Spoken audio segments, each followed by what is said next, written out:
Two men electrified the world and hated each other for it. One saw the future in a fever dream and gave it away for free. The other patented it, sold it, and buried his rivals in the press. Tonight, the current war they never settled, Nikola Tesla against Thomas Edison, vision against execution. Thomas, your direct current dies a mile from the dynamo, so you wanted a power station on every street corner, like a shrine to your own name. My alternating current crossed a continent on a whisper of copper. I did not beat you with money. I beat you with mathematics. Mathematics does not keep the lights on, Nicola. Engineers do. And I employed 1,000 of them. You dreamed of a rotating field. I dreamed of a bill I could send to every household in America. One of those dreams built General Electric. You employed 1,000 men to file the patents you could not invent yourself. You called yourself the wizard, but the real trick was convincing the world that a workshop of underpaid boys all shared a single name, yours. Every one of those boys ate because of that name. Meanwhile, the lone genius worked himself into a fever and handed the results to whoever flattered him last. Tell me again which of us actually respected the men who did the work. I respected the work by refusing to cripple it for profit. You throttled your own current to fit your business model, and then had the nerve to call the limitation a virtue. I fit the invention to the world as it was, not the world inside your head. That is not a limitation, Nicola. That is engineering. You should try finishing something one day. So already the shape of it, the dreamer who gave it away, the builder who cashed it in. Which brings us to the real fight. Is the vision the thing that matters, or only the ledger that survives it? Vision is the whole thing, Thomas. I saw the complete system in my mind before I touched a single wire. No sketches, no broken models. You tested 10,000 filaments because you could not see the one. I tested 10,000 filaments because that is what being right actually costs. You call it blindness. The world calls it the light bulb. A vision that never ships is just an elegant way of being useless. Useless? Every dam, every motor humming in every factory on Earth runs on what I imagined. You sold convenience by the month. I built the nervous system of the modern age and let mankind keep it. You built it, and then you let it be taken because you would not fight for it. I did not invent the most, Nicola. I made the most matter. A patent on a shelf is not a gift to mankind. It is a monument to a man too proud to sell.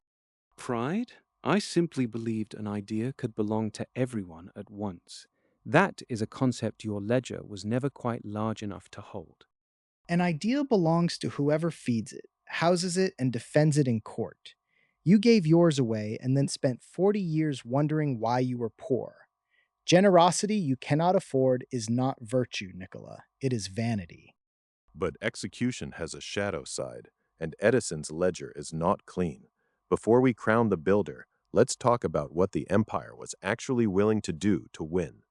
Tell them about Topsy, Thomas. Tell them how you electrocuted an elephant on film to terrify the public away from my current. You did not out-invent me. You tried to out-scare me. I fought dirty because the fight was real, Nicola. And spare me the halo. You tore up your Westinghouse royalties in a grand gesture, then spent your last decades broke and bitter, blaming a world that would not worship you. I tore up that contract so the future would be affordable to everyone, not only the men who could pay your rates.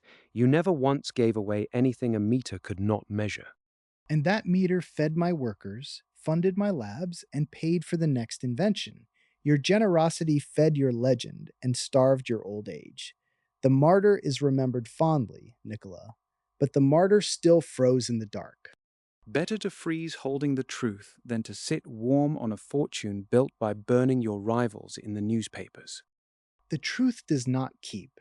I turned mine into light bulbs, phonographs, and moving pictures, while yours turned into pigeons and unpaid hotel bills.